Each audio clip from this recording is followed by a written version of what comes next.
Sejam todos muito bem-vindos a mais uma batalha. Hoje vamos falar um pouco sobre a última jornada.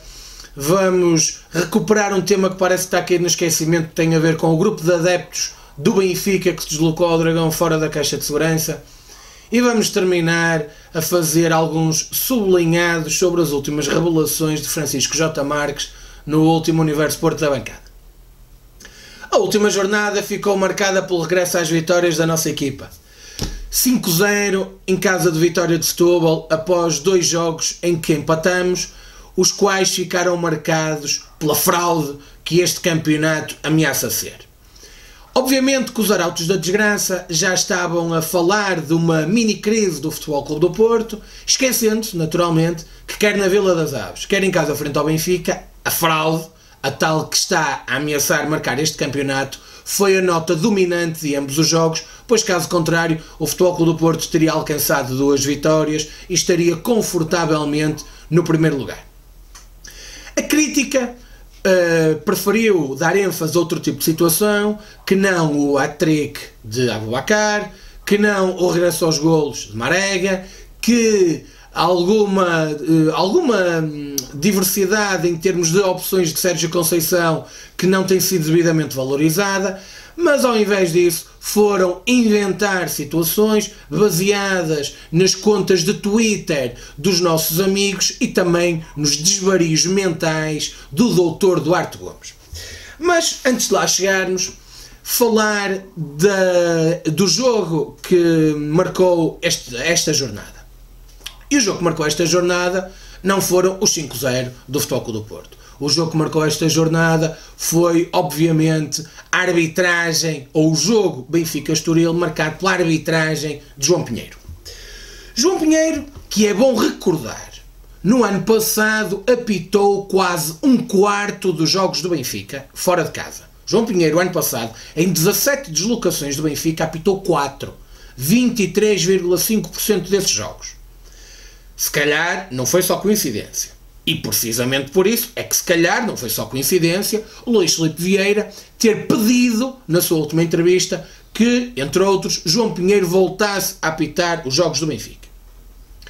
Mas, para além das 3 expulsões perdoadas ao Benfica na primeira parte, para além do penalti não assinalado a favor do Estoril, para além de tudo isso, tivemos depois algo absolutamente extraordinário, que foi o golo anulado, ou neste caso o golo invalidado pelo vídeo-árbitro ao Estoril.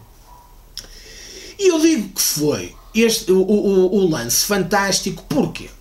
Primeiro porque a decisão foi bem tomada. E este é um primeiro jogo de interesses. Efetivamente Kleber marcou o golo com o braço. Agora, aquilo que não deixa de ser curioso é que, pelos vistos, no Estádio da Luz, o vídeo-árbitro só serve para anular golos dos adversários. Serviu para anular um golo do Braga, serviu para anular um golo do Portimonense, serviu para agora anular um golo do Estoril. Então, e o segundo golo do Benfica não foi um lance em tudo idêntico ao golo anulado ao Portimonense? Então, e as expulsões de Eliseu e agora neste jogo de Fedja, de Sálvio, de Jonas, o vídeo-árbitro não viu? E quem é que era o vídeo-árbitro deste jogo? O vídeo-árbitro deste jogo era o seu Manel Oliveira. O seu Manel Oliveira, que nas últimas 3 ocasiões em que enfrentou o Futebol Clube do Porto, ou que enfrentou, e digo enfrentou porque ele foi pior do que os nossos adversários, não assinalou 3 penaltis no jogo com o Setúbal, 1 penalti no jogo com o Moreirense e outro penalti no jogo com o Passos de Ferreira. E portanto é assim que continua a agraçar o futebol português. Mas claro, depois o Futebol Clube do Porto vai jogar a Setúbal, ganha de forma inequívoca, ganha de forma clara, mas, porque nestas coisas tem que haver sempre um mas, temos a máquina de propaganda do Estado lampiânico a querer colocar nuvens na vitória do Futebol Clube do Porto, em particular naquilo que diz respeito ao seu primeiro golo. E sobre esse golo eu gostava de dizer uma coisa extremamente simples. Aboubakar empurrou Edinho, porventura. Aboubakar foi puxado por Edinho, porventura. A pergunta primeira que coloco é: já viram alguma grande penalidade ser assinalada por um defesa empurrar com a mesma intensidade com que Aboubakar empurrou Edinho? Eu nunca vi nenhum. Mas depois tivemos o seu doutor Duarte Gomes, o putativo candidato a presidente do Conselho de Arbitragem a vir falar sobre esse lance e a dizer que é incompreensível como é que o vídeo-árbitro não chamou o árbitro para ir ver essas imagens. Este senhor, no seu tom professoral, este senhor que continua a sua candidatura a presidente do próximo Conselho de Arbitragem, de facto não usa de boa fé para analisar os lances em que o Futebol Clube do Porto é interveniente. Então diz ele que o puxão de camisola de Edinho não influenciou no movimento de Aboubakar, mas o empurrão de Aboubakar influenciou no movimento de Edinho. Ora, o senhor professor de Duarte Gomes não terá compreendido que quando Aboubakar tem esse pretenso empurrão a Edinho, foi para se desenvencilhar daquilo que o jogador do Vitória de Setúbal lhe estava a fazer, que era puxar-lhe a camisola. Então das duas uma. Ou o árbitro tinha que assinalar o puxão da camisola, ou o árbitro nada assinalava que foi aquilo que fez. Portanto, o senhor Duarte Gomes, que continua nesta campanha nojenta, que continua neste seu tom professoral e de um estado de impunidade total, porque ele diz aquilo que quer e ainda é corroborado nas suas afirmações e nas suas candidaturas para o Dr. Fernando Seara na Bola TV, devia ter vergonha na cara. Mas ele não tem vergonha porque ele tem um objetivo bem traçado e está a lutar por ele. Meus caros amigos, gostava agora de vos falar de um assunto que está a cair no esquecimento, que é o facto de ter existido um grupo de adeptos do Benfica que se deslocou ao Estádio do Dragão fora da caixa de segurança. E digo grupo de adeptos porque, naturalmente, não estamos, ao contrário daquilo que muito se disse, a falar de um grupo casual. Quem disse que aquilo é um grupo casual não faz ideia nenhuma o que é que está a dizer, porque, naturalmente, um grupo casual não se marca apenas e só pelo facto de não ter adereços da sua equipa. Marca-se também pela sua descrição e pelo facto de querer passar incólume aos olhares mais indiscretos. Obviamente que não estamos a falar de um grupo casual quando o mesmo chega a uma estação de metro e abre tochas e rebenta petardos. Isso não é um grupo casual. Isso, naturalmente, é um grupo de adeptos que quer dar nas vistas. E, portanto, gostava em primeiro lugar de fazer essa demarcação clara daquilo que se tem dito. Depois, dizer que muita coisa não tem sido dita sobre este assunto e, curiosamente, aquilo que foi dito foi, na maior parte dos casos, mal dito. Antes de mais, sublinhar uma coisa que ouvi, mas que de facto não corresponde à verdade e nós aqui somos apenas e só pela verdade. Isto não tem nada a ver com a legalização das claques do Benfica. As claques do Benfica, como as claques de qualquer clube, podem ser legais ou não legais, que é absolutamente impossível de impedir um grupo que pretenda furar um cordão policial. É completamente impossível impedir um grupo que decida ir sozinho a um jogo. Portanto, isto não tem nada a ver, ao contrário daquilo que eu ouvi dizer, não tem nada a ver com a legalização das claques do Benfica. Agora, há uma coisa, ou pronto, há várias coisas que têm que ser ditas. Em primeiro, que este grupo deslocou-se de Santo Ovídio até à Avenida dos Combatentes com a PSP, nomeadamente os spotters, quer de Lisboa, quer do Porto, a acompanhá-los. Portanto, é mentira que a polícia tenha sido surpreendida por este grupo. Não foi nada surpreendida. A polícia acompanhou o grupo desde Santo Ovídio até à Avenida dos Combatentes. Depois ouvi dizer que eram sensivelmente 250, 300 adeptos. Outra mentira. Outra mentira, porque o grupo era de sensivelmente 500 adeptos. Eram 3 carruagens do metro cheias. Depois ouvi dizer que este grupo, do alto da sua coragem, tentou invadir a Alameda do Dragão. Outra mentira. E outra mentira, porque, mais uma vez, sublinho, o acompanhamento da polícia, aquilo que fez foi varrer a zona envolvente para que os seus adeptos do Benfica pudessem passar em maior segurança. E varreu de forma indiscriminada, com balas de borracha a toda a força. Ora, perante tudo isto, a pergunta que se impõe é só uma, e é só aqui que a discussão tem que estar centrada. Por que razão a PSP omitiu do seu comunicado final esta ocorrência?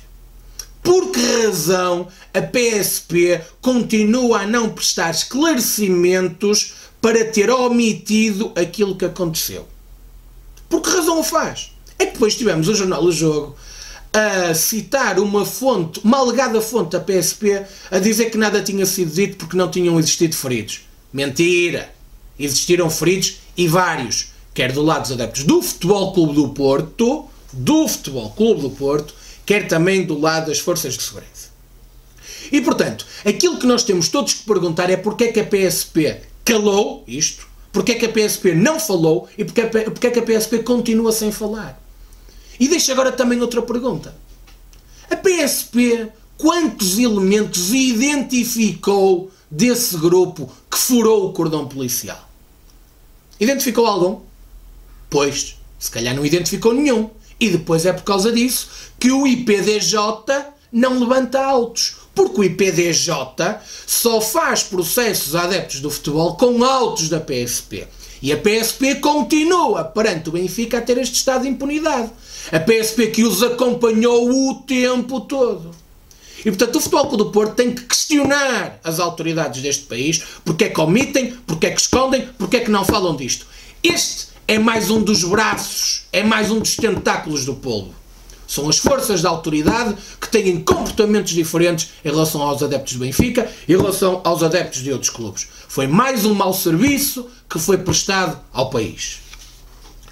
Meus caros, último tema de hoje, e muito rápido, que tem a ver com as revelações que Francisco J. Marques fez no último Universo Porto da bancada, em particular sobre árbitros que alegadamente não podiam subir de divisão, no caso, o árbitro do Porto, Hélder Lamas. E há uma pergunta que eu ainda não ouvi ninguém a fazer. O Benfica pode proibir a subida de árbitros? Alguém, em nome do Benfica, pode proibir a subida de árbitros? É que leu-se num e-mail Nuno Cabral a informar que Hélder Lamas estava proibido de subir. Mas proibido por quem? Proibido por quê? E mais, se quem sobe é em função das notas que tem das suas arbitragens, estamos, portanto, a dizer que as notas que eram dadas não tinham por base o desempenho dos árbitros? É que se Hélder Lamas, como qualquer outro árbitro, fosse bem analisado, tivesse boas notas nos jogos em que apitava, ficava nos primeiros lugares da classificação. Portanto, estamos a dizer que as notas não eram dadas em função do desempenho dos árbitros? E se há um prejudicado, neste caso aparentemente Hélder Lamas, também existem beneficiados, que foram aqueles que apitaram pior, mas tiveram aparentemente melhores notas para poderem subir. Quem foram esses árbitros? Foi algum árbitro de Vila Real? Terá sido algum árbitro afilhado de Nuno Cabral, que subiu no lugar de Hélder Lamas? Meus caros, isto não é só aquilo que parece. E, portanto, quando se lê que um árbitro está proibido de subir, isto é muito mais profundo. Porque estamos a ser claros e a dizer que os observadores dos árbitros influenciavam as suas notas, desvirtuando-as. Que alguém que validava desvirtuando os desempenhos dos árbitros. E, portanto, nós temos que estar aqui muito claros e temos que esmiuçar e temos que esclarecer isto e temos que ouvir, e Francisco J. Marques já o disse muito bem, a APAF sobre este assunto. Porque há seus associados que foram prejudicados, aparentemente, conscientemente prejudicados, aparentemente notas de árbitros que foram subvertidas e invertidas por ação de alguém. E deixem dizer-vos uma coisa. Será que isto foi um caso virgem? Será que Hélder Lamas foi o primeiro e último árbitro que não podia subir? Se calhar não. Se calhar há mais.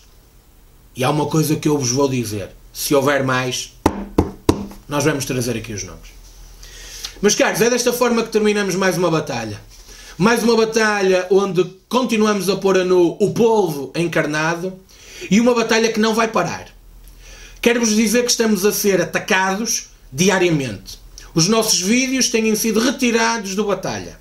As pessoas, as suas contas pessoais, as contas pessoais daqueles que publicaram os vídeos estão a ser bloqueadas. Mas, meus amigos, não nos vão parar, não nos vão calar.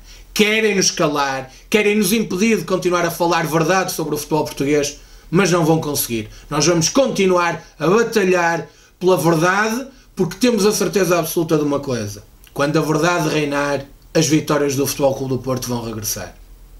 Um abraço e viva o Futebol Clube do Porto.